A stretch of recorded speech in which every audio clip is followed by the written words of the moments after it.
The final shovel of earth had barely settled over her husband's resting place, the cold, damp soil a brutal finality to decades of shared warmth, when the hand, once cradled in her own with such tenderness, rose in a searing arc.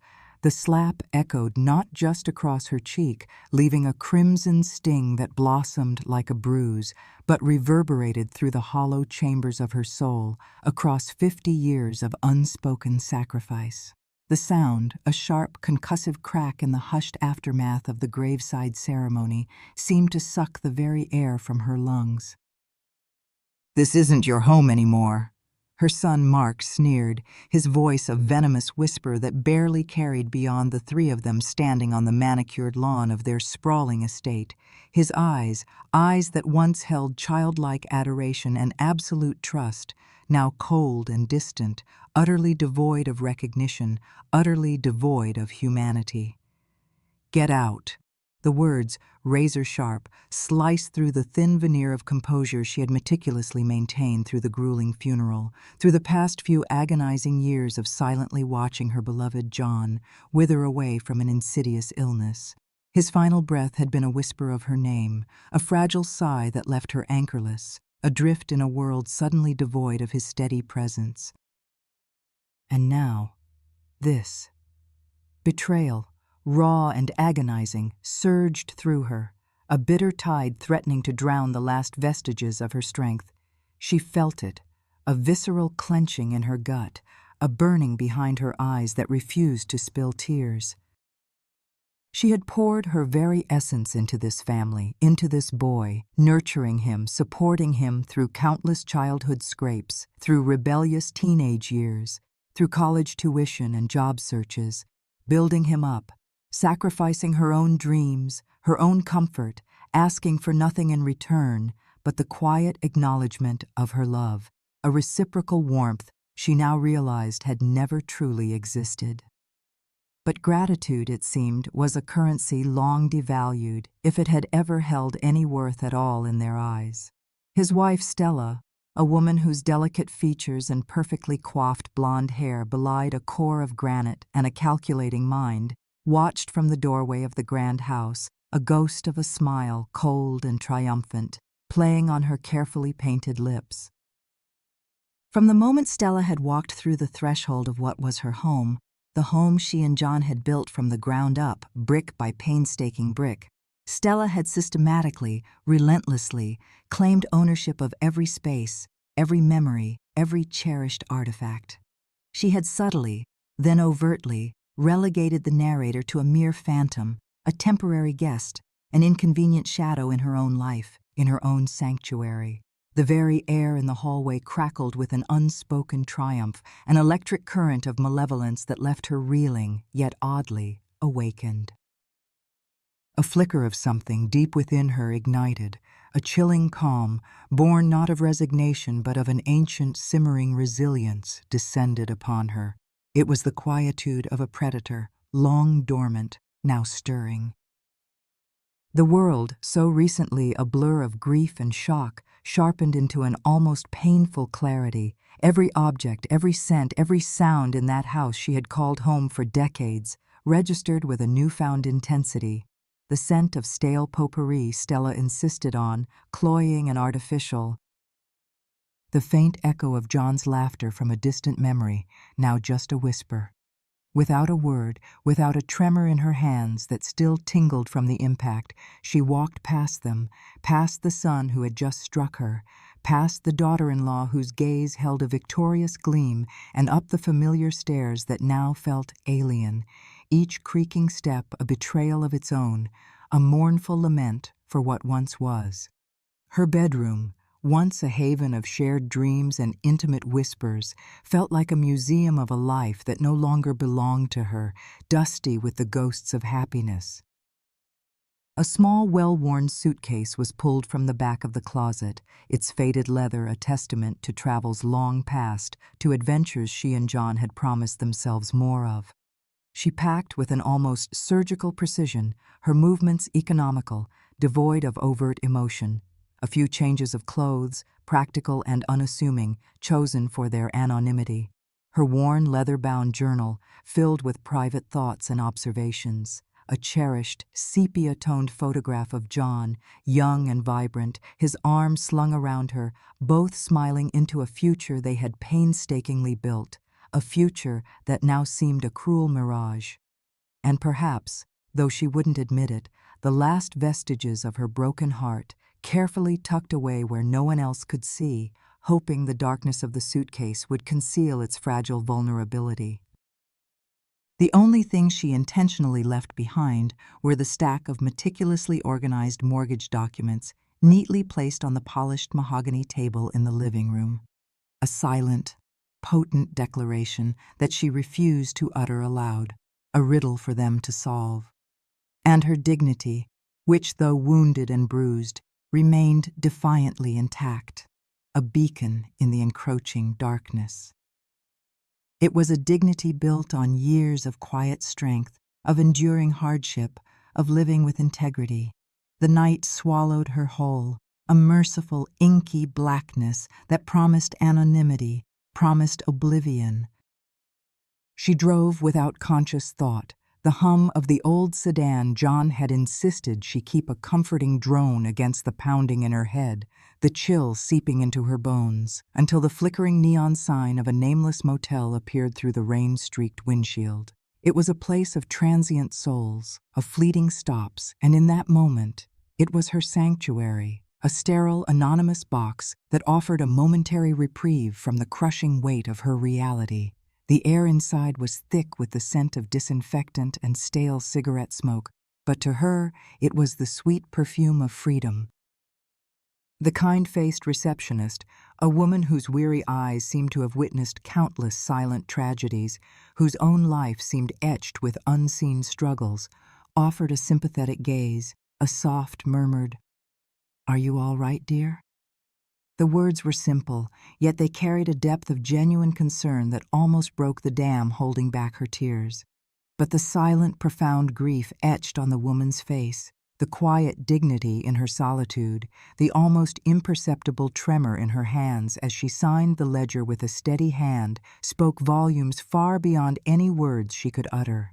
The receptionist handed her a key, the cold metal a stark contrast to the warmth of her own unspoken empathy, a small gesture of kindness that felt like an ocean of understanding. Sleep offered no solace. The motel room, despite its anonymity, became a crucible for introspection. Her mind, a relentless projector, replayed a lifetime, vivid scenes flickering across the backs of her eyelids with an almost unbearable clarity. She saw the tireless hours spent building this very home, brick by painstaking brick, through blistering summers and biting winters, her hands blistered, her back aching, but her heart full of dreams. She recalled the relentless grind of mortgage payments that had shadowed every paycheck for over 3 decades, the endless nurturing of Mark from infancy to adulthood, a devotion so complete it had bordered on the erasure of self, a quiet sacrifice for his future. They saw a meek, aging woman. They saw someone easily dismissed, a relic of a bygone era, someone whose utility had expired. But they had failed to see the architect behind the facade, the silent engine that had powered their lives, the financial strategist who had meticulously managed their resources, the unwavering force that had kept their family afloat through lean years. Tucked away in a small, unassuming safety deposit box, at the very bottom beneath old insurance policies and her grandmother's forgotten jewelry, were the meticulously preserved documents, irrefutable proof, a legal fortress that she was not just a co-owner but a co-signer on the very mortgage that kept the roof over their heads, that entitled her to every single square inch of the property. It was her name, bold and clear, next to John's. Her late husband, John, a man of profound foresight and unwavering, boundless love, had possessed a chilling prescience, a profound understanding of his son's underlying ambition and Stella's corrosive, avaricious influence. He had seen this day coming, a dark premonition of his own child's potential cruelty, a fear he had sometimes whispered to her in the dead of night. With a quiet, meticulous precision known only to him and their trusted lawyer, Mr. Thompson, he had subtly, discreetly woven a legal tapestry of protection, a failsafe designed to activate if Mark ever dared to betray her, to cast her aside like so much refuse, to deny her rightful place.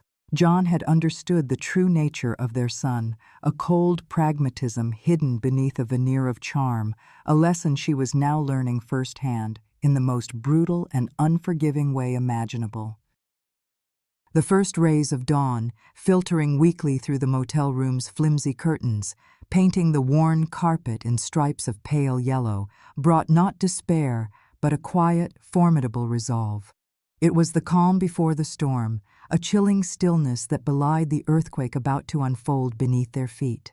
She had always been a woman of action, even if those actions were often unseen behind the scenes, powering the family. Now, her actions would be felt. A single phone call, made from the chipped plastic phone by the bedside, shattered their illusion of unchallenged dominion. With a calm, unwavering voice, a voice that surprised even herself with its newfound strength, a strength forged in the fire of injustice, she instructed the bank to halt all mortgage payments, revealing, with understated power, her undeniable legal connection to the property they believed was solely theirs. The bank representative, a young woman named Sarah, initially confused by the unusual request, quickly grasped the gravity of the situation as she recited account numbers and legal clauses with precise clarity, her words cutting through the early morning silence like a sharpened blade. Sarah's tone shifted from routine query to one of professional concern, recognizing the weight of what was being said. Within hours, the familiar click of new locks echoed through the house she had just left, a series of dull thuds that were, to her, a symphony of reclamation, an unseen hand asserting its absolute authority, its undeniable ownership. Andrew and Stella, basking in their presumed victory, perhaps already planning their lavish redecorations, would soon discover the true meaning of ownership, the true cost of their cruelty. By the end of the week, a stark, unforgiving notice from the bank, emblazoned with official seals and dire warnings, would land on Mark's doorstep. A cold, official declaration of mortgage breach, a prelude to the unraveling of their complacent, carefully constructed world. It was a quiet act, yet its repercussions would shake their world to its foundations. Her gaze drifted, not to the bleak motel room, but to the ghosts of a cherished past, to the vibrant memories of a life meticulously built. She saw the young couple they once were, John and her, standing on an empty plot of land, sun-kissed and hopeful, dreaming of a future, of children, of laughter filling rooms that didn't yet exist. She remembered the first mortgage payment in 1987, a monumental sum that felt like a lifetime's earnings, yet paid with a shared excitement for their burgeoning family, a testament to their youthful optimism. The countless sacrifices made to ensure the dream of this home never faltered, each extra shift she took at the small library, each carefully budgeted penny meticulously set aside, a testament to their unwavering commitment. Through economic downturns that threatened to swallow them whole, through John's prolonged illness that drained their resources and their spirits, she had been the silent, unwavering force, the bedrock upon which their lives were built, the tireless guardian of their shared dream. She was the one who managed the bills, who oversaw the endless repairs, who painted the walls in comforting shades, who nurtured the sprawling garden until it bloomed with vibrant life, who made the house a home, not just a structure of wood and brick. Yet Mark and Stella, in their profound arrogance, blinded by greed and a sense of entitlement, had systematically erased her contributions, meticulously rewriting the family history to cast themselves as the rightful inheritors, the sole proprietors of this domain, dismissing her as a mere caretaker who had simply occupied space, a relic to be discarded. They had moved in after John's illness worsened, slowly, subtly, like encroaching vines, taking over every aspect of their lives, asserting their presence, until her own identity in her own home had simply faded, becoming translucent. The whispers of Stella's friends, overheard during late-night visits about the old woman needing to move on, had always stung, but now they ignited a fire. A meeting was convened, not of reconciliation, but of a quiet, inevitable reckoning. The invitations, discreetly sent by Mr. Thompson's office, simply stated a necessity to discuss final estate matters. With the formidable assistance of her late husband's lawyer, Mr.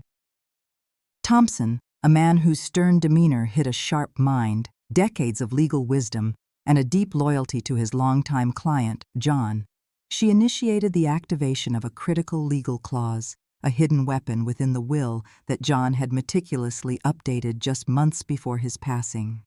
This clause, meticulously crafted with chilling foresight and an almost prophetic understanding of his son's character, stipulated that any act of abuse or forced eviction against her would instantly strip Mark of all inheritance rights, reducing his presumed legacy to ashes, leaving him with nothing. The night of the slap had been recorded, every cruel word, every sickening sound of the impact, every stifled gasp, every whispered threat from Stella, every condescending remark from Mark, preserved with chilling clarity on a small, discreet voice recorder she had carried since John's health began to subtly fail, a habit he had insisted upon for future reference as his own memory occasionally wavered. "Just in case, my love," he had murmured, a prescient fear in his eyes. Mr. Thompson, his expression grim and unreadable, reviewed the audio, listening intently, his jaw tightening with each passing second, and then confirmed the ironclad validity of the clause, its language precise and unequivocal, leaving no room for doubt or legal maneuvering. She was no longer a victim. She was a strategist, a chess master moving the pieces into place with cold precision, meticulously preparing to reclaim her life, armed with the undeniable force of the law and a newfound steel-hard resolve.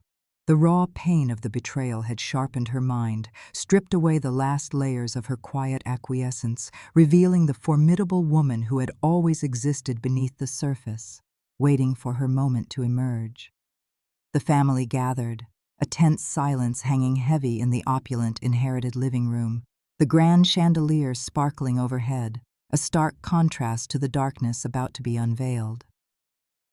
Mark and Stella sat stiffly on the heirloom sofa John had adored, their faces a mixture of smugness and ill-disguised impatience, a thin veil over their certainty of imminent victory. They believed this meeting was a mere formality, a rubber stamp on their new reign. Unaware of the impending storm about to break over their heads, other relatives, distant cousins, John's remaining siblings, a few bewildered nieces and nephews, shifted uncomfortably, sensing the palpable tension that permeated the air. She sat, composed and still, in a single armchair opposite them, her gaze steady, almost serene, a stark contrast to the coiled fury and steely determination within her. Mr. Thompson, standing by the fireplace, began to speak, his voice calm yet authoritative, laying bare the legal updates concerning John's estate, details that slowly began to chip away at Mark and Stella's smug expressions, replacing them with a growing unease. Then, without fanfare, he reached into his briefcase. He retrieved a small, unassuming device. He pressed play. The recording filled the room. Mark's venomous words, "This isn't your home anymore. Get out," echoing with a chilling clarity that seemed to strip the paint from the walls, the sharp, sickening sound of the slap, the raw pain in her stifled gasp, Stella's cold, triumphant chuckle, a sound that made several relatives recoil.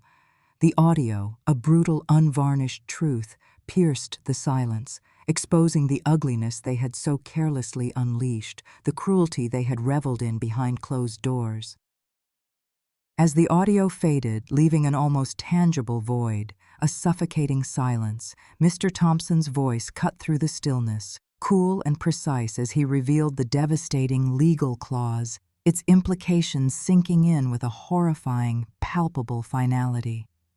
Mark's inheritance, once his birthright, a fortune he had already begun to spend in his mind, the very foundation of his privileged future, was now null and void, an empty promise dissolving into dust. His name, once synonymous with air, was now stripped of its power. Gasps rippled through the room. Stella's carefully constructed facade shattered, her face blanching to an ashen white, her eyes wide with a mixture of terror and disbelief.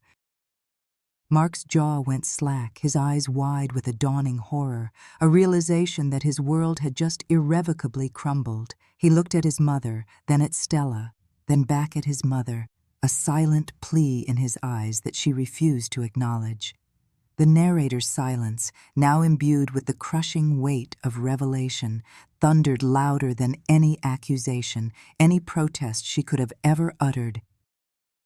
It was the silence of a woman who had found her voice, not through shouting or accusation, but through irrefutable, devastating truth, delivered with the precision of a surgeon's scalpel.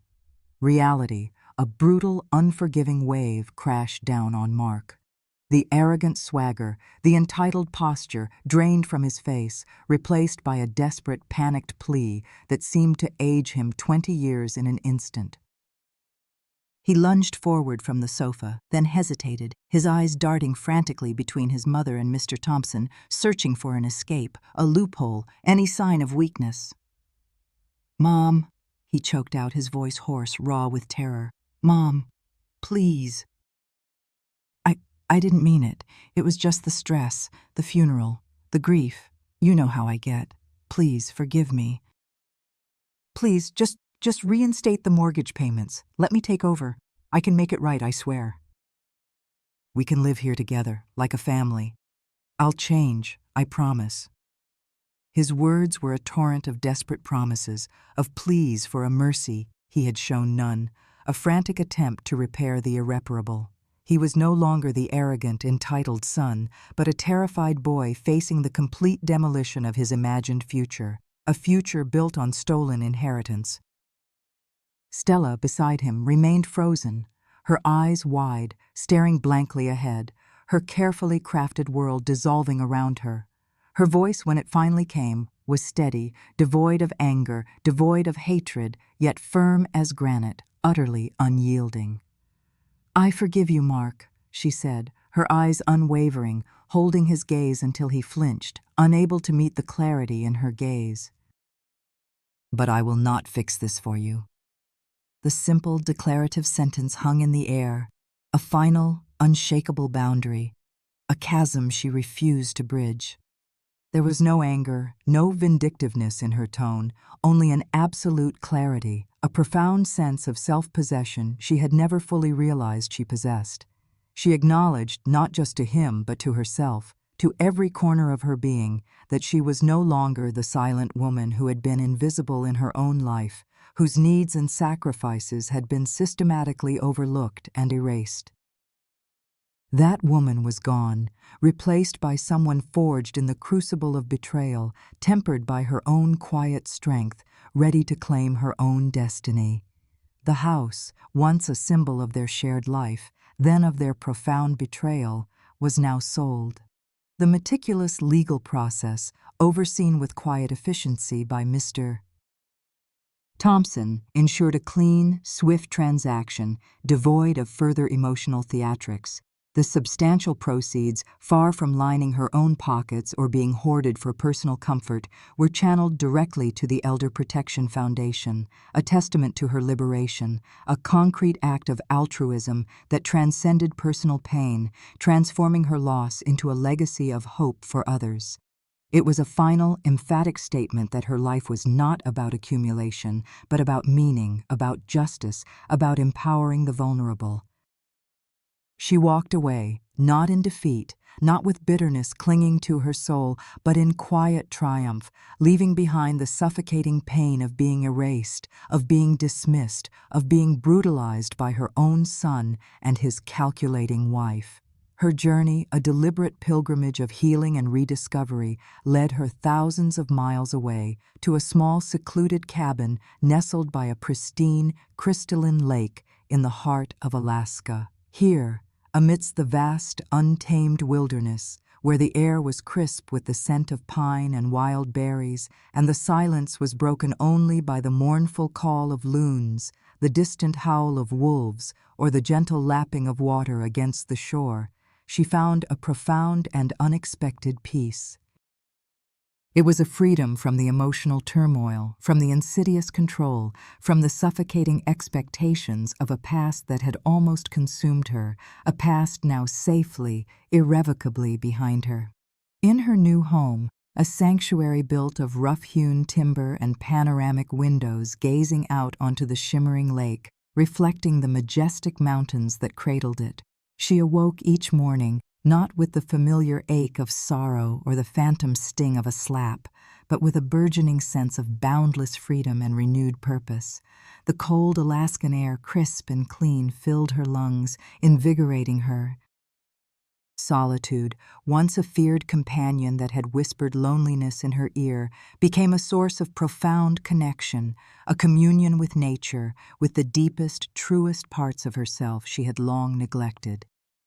She spent her days walking the silent, snow-dusted trails, fishing in the glassy, ice-cold lake, her hands no longer trembling, reading by the crackling fireplace as blizzards raged outside, and simply being. She gardened in the short, intense summer, planting hardy wildflowers that burst forth with unexpected color, mirroring her own late-blooming strength. She taught herself to carve wood, transforming simple blocks into intricate figures of animals and birds, each cut a meditative act. She had lost a house, yes, a physical structure that had housed so much pain and so many illusions. But she had gained an immeasurable wealth, truth, clarity, and the indomitable power to reclaim her life, her voice, her very essence. From this tranquil sanctuary, far from the judging eyes of society and the clamor of a life unchosen, she began to record her story, not for revenge, not for personal gain, but for resonance. She shared it, quietly at first, through online forums dedicated to elder abuse and women's empowerment, then with increasing confidence, through small, intimate virtual gatherings, connecting with women across the globe who had faced similar struggles, the invisible mothers, the dismissed wives, the undervalued women whose voices had been silenced by circumstance or cruelty. She guided them, empowered them to find their own voices, to break free from their own silences, to understand that their worth was not defined by the expectations or dismissals of others, but by the quiet, formidable strength that resided within them, waiting to be unearthed. Her final message, articulated in a voice now clear and resonant, imbued with the wisdom of experience and the peace of a soul finally at rest, resonated with a quiet, yet formidable power that transcended her own personal narrative. Silence isn't weakness. It is often the profound, unyielding preparation for something infinitely stronger.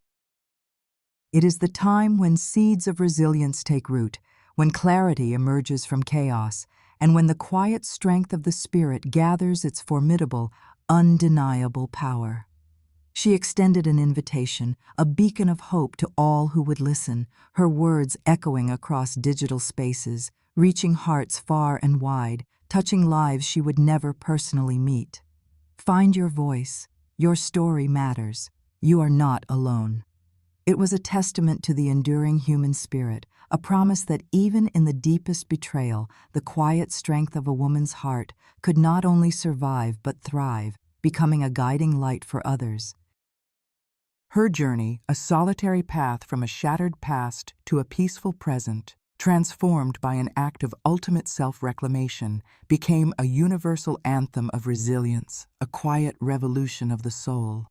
The silence, once a burden, had become her loudest, most profound declaration, a testament to a life finally lived on her own terms, a legacy of strength whispered across the wild, open spaces of Alaska, finding echoes in the hearts of women everywhere.